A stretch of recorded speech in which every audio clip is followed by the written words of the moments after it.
కేంద్ర ప్రభుత్వం తీసుకువచ్చిన నూతన వ్యవసాయ బిల్లుల వల్ల రైతులు కూలీలుగా మారే ప్రమాదం ఉందని Telangana Pradesh Congress party working president Ponnam Prabhakar, DCC president doctor Kavvampalli Satyanarayana అన్నారు. కేంద్ర ప్రభుత్వం ప్రవేశపెట్టిన బిల్లులకు వ్యతిరేకంగా మరియు సన్నరకం వరి ధాన్యానికి 2500 మద్దతు ధర ఇవ్వాలనే డిమాండ్తో కాంగ్రెస్ పార్టీ ఇచ్చిన పిలుపు మేరకు అన్ని జిల్లా కేంద్రాల్లో కలెక్టరేట్ ఎదుట ధర్నా చేపట్టారు.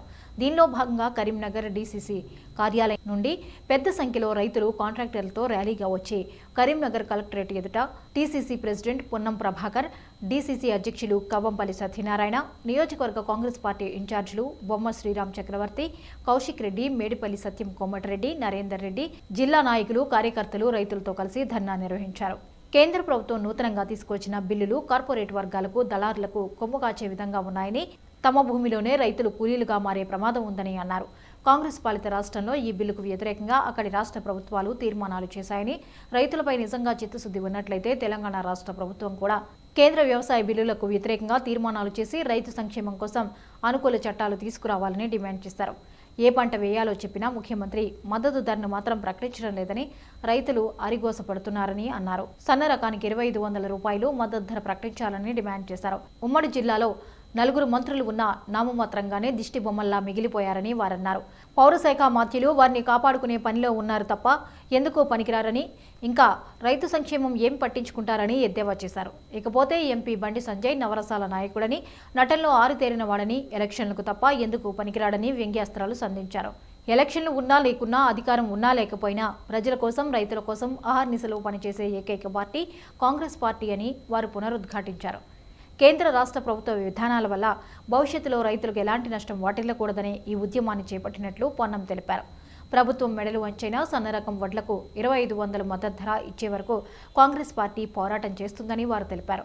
కార్యక్రమంలో జిల్లా నాయకులు, కార్యకర్తలు పాల్గొన్నారు. మద్దతు ధర విషయమే కానీ ఐకేపీ సెంటర్ల తాళును తీసేటప్పుడు ఖండించడం కానీ కార్యక్రమాలు ఎన్నో చేసినటువంటి వ్యక్తి. మరి ఈరోజు బండి సంజయ్ గారిని చూసుకున్నా, బండి సంజయ్ గారికి పొన్నం ప్రభాకర్ గారికి పోలిక లేదు. ఇక్కడ 4 మంత్రులు ఉన్నారు, రకుల్ రామారావు గారు ఉన్నారు, ఆయన దేంట్లో బిజీ ఉన్నాడో మనం అందరం చూసినాం.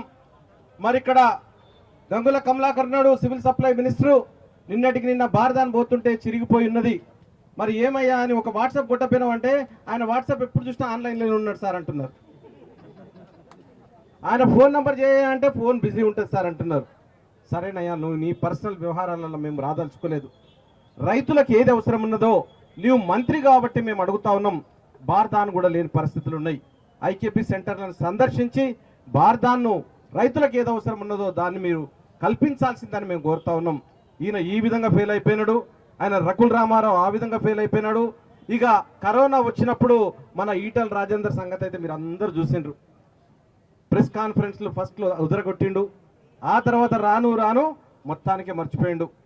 అంటే ఈరోజు ప్రజలను గాలికి వదిలేసిండు. టెస్టులు చేయమని ఆ రోజు అంటే చేయకపోయేసరికి దేశం అంతా వ్యాపించేసింది, రాష్ట్రం అంతా. కరోనా బారిన పడి చాలామంది చనిపోయినరు. అంటే నీ యొక్క పర్ఫార్మెన్స్ ఎట్లున్నదని ఒక హెల్త్ మినిస్టర్గా, ఒక సివిల్ సప్లై మినిస్టర్గా, అక్కడ ఉన్నటువంటి పురపాలక శాఖ మంత్రి ఎన్నోసార్లు నాలాల మీద ఉన్నాయి కూల్చేస్తా అన్నారు. మొన్న హైదరాబాద్ మునిగిపోయే పరిస్థితి వచ్చింది. భయపడిపోయి ఎన్నికలు వస్తున్నాయని 10,000 రూపాయలు ప్రతి ఇంటికి మునగకున్నా వాళ్ళ కార్యకర్తలకు ఇచ్చే ప్రయత్నం చేసిండు. మరి ఈరోజు రైతులు, ఈరోజు పొలం మునిగిపోయింది, విత్తనాలు మునిగిపోయినాయి, పత్తి మునిగిపోయింది. ఎన్ని విధాల నష్టపోవాలో రైతు ఈసారి ఎప్పుడు కని విని ఎరగని రీతి లోపల ఆయన రైతులు చూస్తున్నారు. మరి ఒక్కసారి కూడా ఒక 10,000 రూపాయలు కానీ దాన్ని పర్యవేక్షించడం కానీ దాన్ని అంచనా వేయడం కానీ అధికారులు చేయలేదు.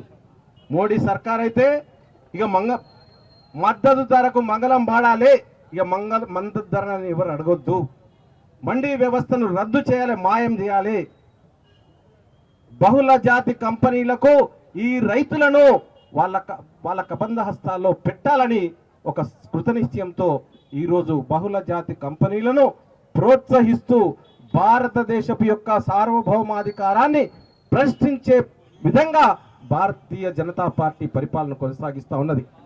బండి సంజయ్ యాక్షన్ అన్న చెప్పినట్టు, కార్తీక్ తమ్ముడు చెప్పినట్టు యాక్షన్ లోపల కింగ్. ఆయన అందరు రామోజీ ఫిలిం సిటీలో ట్రైనింగ్ తీసుకుంటే ఆయన కరీంనగర్ సిటీలో తీసుకున్నాడు. ఇక కరీంనగర్లో నాటు మోటు అన్ని తెలుసు కదా మనకు. ఆయన ఒక నటుడు. నటించకు, ప్రజలకు ఏది అవసరం ఉన్నదో అది ఒక ప్రజాప్రతినిధిగా నువ్వు చాలాసార్లు ఓడిపోతున్నావన్న సింపతితోటి ఒక వర్గాన్ని, ఒక సామాజిక వర్గాన్ని రెచ్చగొట్టి ఒక మత విద్వేషాన్ని రగిలించే బీజేపీ పార్టీ ఈరోజు నువ్వు బీజేపీని నిజంగా చెప్పాలంటే ఒక మతం మీద బ్రతికే పార్టీ. ప్రజలకు మతం ఎంత ప్రమాదకరమో, ప్రపంచంలో ఉన్న మత దేశాలు మతంతో నడిపే దేశాలు ఎంత ప్రమాదకరమో మనం అందరం చూస్తూ ఉన్నాం. మత సంస్కరణల ఉద్యమానికి ఆ రోజు కింగ్ మార్టిన్ లూథర్ ఎంత ప్రయత్నం చేస్తున్నాడో మీ అందరికి తెలుసు. ఎంతమంది సైంటిస్టులు మతం లోపల ఉండి చనిపోయినారో, ఉరివేయబడ్డారో మీరు అందరికి తెలుసు. మతం చాలా ప్రమాదకరం. ప్రాంతీయ తత్వం కన్నా మతం ఇంకా ప్రమాదకరం. ఈయన రైతు గురించి చెప్తా అని కేసీఆర్ గారు ఎన్నో అబద్ధాలు చెప్పి మోసం చేసి రైతు బంధును తమ్ముడు చెప్పినట్టు సబ్సిడీలను ఎత్తివేసి రైతు బంధును పెట్టినాడు. నిజంగా కూడా భూమి ఉండేది కొంతమంది చేతుల్లోనే ఉంటుంది. ఇది కూడా కొంతమంది లాభపడతా ఉన్నారు. కాబట్టి సమయం అయిపోతా ఉన్నది.